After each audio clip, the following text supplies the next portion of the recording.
topic is we can't handle nakedness.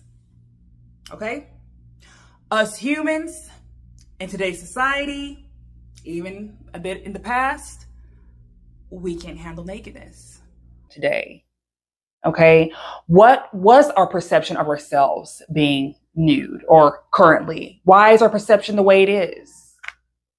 I'm gonna define that feeling in a bit, but why? Why is this a thing? Why? And you can get arrested and jailed for 180 days, actually. So what is that? 3 months? Yeah, that's 6 months. Decent. The natural state of human beings being naked is considered indecent. Adam and his wife were both naked and they felt no shame.